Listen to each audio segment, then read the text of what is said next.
Magandang umaga sa inyong lahat mga kalitsugas, 'no. So tatalakayin ko lang yung mga tanong 'no, marami kasi nagtatanong sa akin about sa thrips at fungus. So kalaban po talaga ng mga grower o ang thrips at fungus at hindi lang po 'yan, pati po leaf miner 'no. Kung hindi niyo po masyadong nararanasan 'yon, dadaanan po ng mga growers 'yan. At isa na din po ako sa mga nakaranas ng mga pananalanta 'no, ng mga ganitong peste at fungus. At mabigat po sa loob 'yon. Um, at mabigat po sa loob, lalo na pa yung mga halaman natin ay mauubos lang sa peste at sakit. Kasi kita na sana naging sa basurahan pa ang punta, no? So marami na po akong video tungkol sa trips at ano po siya puksain, no? At hindi po ako eksperto pagdating sa mga ganito. Ito po ay talagang experience at research ko na lang din po. So, simulan po natin sa thrips, no? So, ito po ang early signs ng thrips. Yung parang may mga poknat, yung mga lettuce leaves nyo. Yung parang ganyan, may mga kagat. So, meron po tayong mas clearer na ano dyan. Ayan. Kita nyo po yung mga puti-puti na yan. Yan sa baba, na parang may gasgas. Yan po ay early signs of thrips. So, siguro mga 2 to 3 days pa po nagni-nest yung thrips sa mga ano. At ito po ang thrips, oh. Hindi ko lang alam kung nakikita nyo. Sobrang liit po ng thrips na parang kuto po ng manok or bunhok sa Bisaya, no? Ayan, sobrang liit po niyan. So, kapag hindi nyo po nirorondahan ang greenhouse nyo at hindi nyo po nakikita yung mga thrips na yan, after 4 or maybe a week, it's too late na po, no? So, ang suggest ko po siguro at least every 3 days silipin nyo lang or kahit every week, no?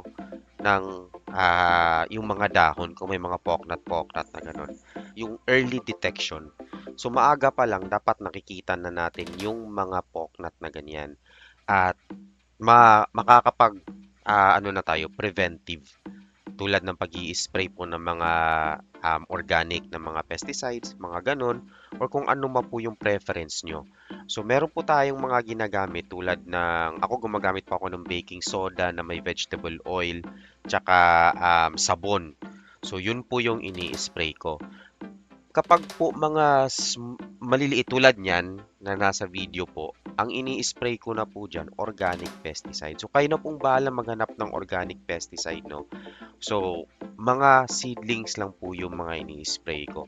So if ever na ang lettuce nyo is harvestable na siya or 1 week na lang i-harvest na, wag nyo na pong applyan kahit organic pa yan, no? Ang practice po namin dito is sa mga ganyang stage lang po kami nag-a-apply, no? And yung stage na merong thrips kanina, ayan, yung nandyan po sa gilid. Yung nandun sa kabila, hindi na po kaya iniiwas ko po. Ayan. So, yan lang po yung ini-sprayhan namin. Kapag naman po malaki na yung mga lettuce at may mga thrips, usually naman, i-harvest na yan, no? Pero bago namin i-harvest yan, ang ginagamit ko po dyan, sabon. Sabon na may baking soda at may tawag nito, vegetable oil. Pero may problema po sa process or sa solution na to. Nasusunog po ang dahon ng lettuce. Kaya po ang ginagamit ko, siguro kung harvestable na siya, 1 linggo na lang, no, haharvestin na siya. Ang ginagamit ko po ay sabon na surf, yung Blossom Fresh. Ginagamit din po kasi ito sa mga ano sa mga ibang halaman at ibang crops na tinatanim sa lupa tulad ng sile at iba pa na mga vegetables din. So, surf na powder tsaka Zonrox na color safe. 20 ml ang ginagamit ko per ipopost ko na lang po dito yung ano, nakalimutan ko yung solution ko.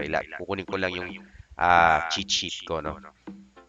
So, yun po yung mga ginagamit namin, no, dito sa farm namin.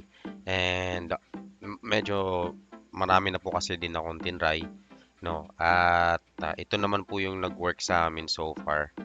And ang suggest ko lang is gawin nyo lang po siya in a weekly basis, no. So, schedule nyo siya sa 1 linggo, mag-spray kayo ng organic pesticide or or kung ano man yung gamit nyo. Then sa susunod na linggo, fungicide naman. Depende po sa severity na po ng infestation.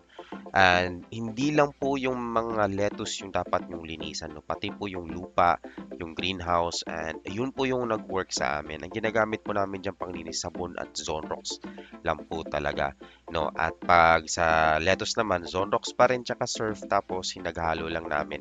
Depende po yan sa stage ng mga lettuce. Pag malalaki na po yung lettuce, mga 2 weeks before harvest, hindi na po namin yan ina-applyan.